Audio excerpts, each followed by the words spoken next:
Salam budaya, rahayu, shalom, salam sejahtera bagi kita semuanya, rahayu, Om Swastiastu. Di bagian kelima ini, pecinta sosial media dimanapun Anda berada, saya ingin membahas tentang karma. Adakah relasi antara cinta dengan karma? Jawabannya ada. Mengapa ada? Karma adalah perbuatan, sedangkan cinta adalah kasih perbuatan. Inilah perbedaannya. Cinta ada kasih, sedangkan karma tidak ada kasih. Karma itu perbuatan. Oke, saya jelaskan. Karma adalah efek perbuatan yang telah kita lakukan sejak bangun tidur hingga kembali ke tempat tidur. Karma itu sebab akibat.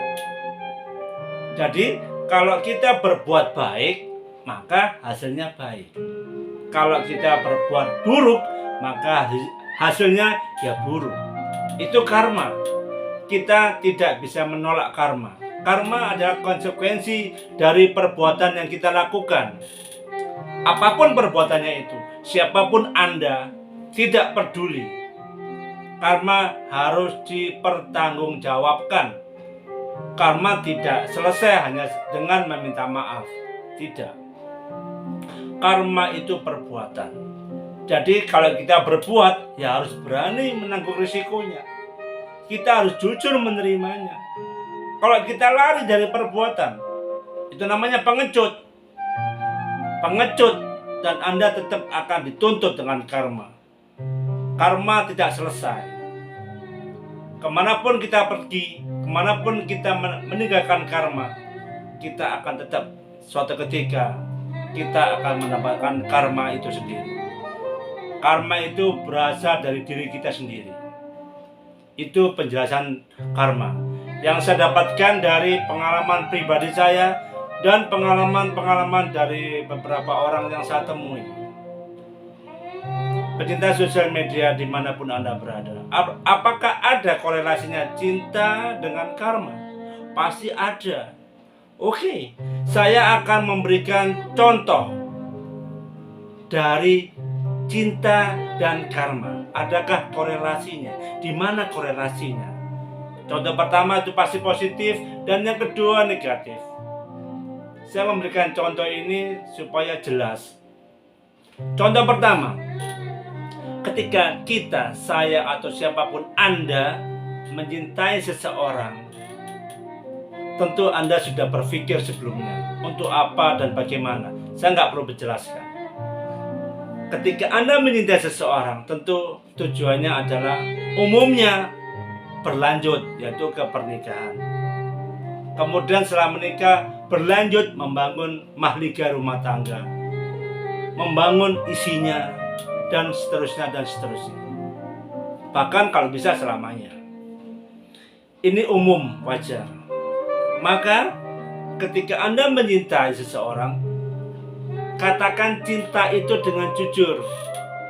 Kalau Anda mencintai dia, ya katakan cinta. Jelaskan alasannya apa, mengapa Anda mencintai. Jadi tidak ada kebohongan di sini, semua serba terbuka. Maka kalau karma sudah baik di awal, pasti di pertengahan juga baik ketika Anda mau menikah. Ketika Anda mau menikah, karma baik, tentu Anda akan mendapatkan karma baik juga ketika membangun mahligai rumah tangga. Ini karma. Karma itu panjang. Ini perbuatan Anda. Ketika Anda mencintai seseorang, maka cinta dua menjadi satu. Anda harus mampu menyatukannya. Ini karma juga. Karma positif. Itu positif seperti itu. Bagaimana yang negatif? Ingat, bermain asmara bisa berujung nyawa. Nyawa taruhannya. Saya memiliki data, cuma tidak saya sampaikan di video ini karena datanya banyak.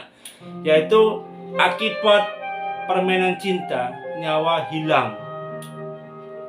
Banyak contoh sekali. Anda bisa melihat di media surat kabar atau di televisi atau di media online lainnya. Permainan cinta yang ngawur, yang salah berakibat fatal. Karena apa? Di awal karma buruk sudah dibawa. Ketika seorang pasangan menyintai seseorang, lalu dia memberikan janji-janji PHP, lalu meniduri dia dengan janji mau menikahi, ternyata ditinggal pergi setelahnya itu. Kalau salah satu pasangan menerima, tidak apa-apa. Apa yang terjadi kalau dia tidak menerima?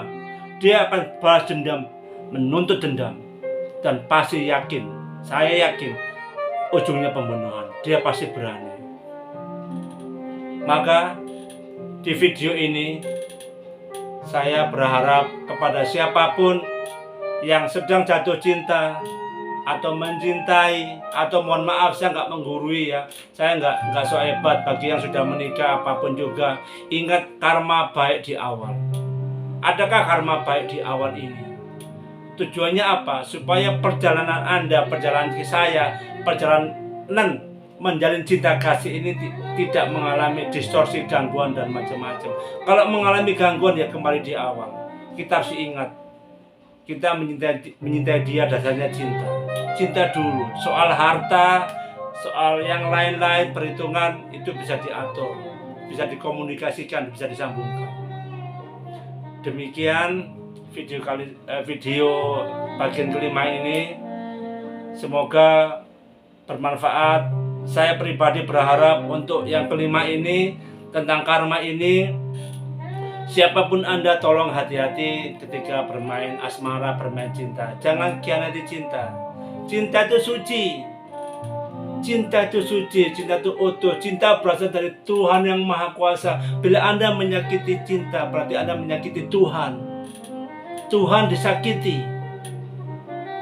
Semua orang pasti tidak terima untuk disakiti. Pasti semua ingin balas dendam. Oke. Terima kasih Anda telah menonton video ini. Pecinta sosial media dimanapun Anda berada, semoga bermanfaat. Bila Anda suka, Anda bisa like, subscribe, dan tulis di kolom komentar. Kalau Anda tidak suka, tidak apa-apa. Saya menghargai hak Anda. Hak Anda saya menghargai sekali. Terima kasih. Untuk video berikutnya, saya akan membahas tentang lebih banyak lagi, lebih luas lagi. Terima kasih.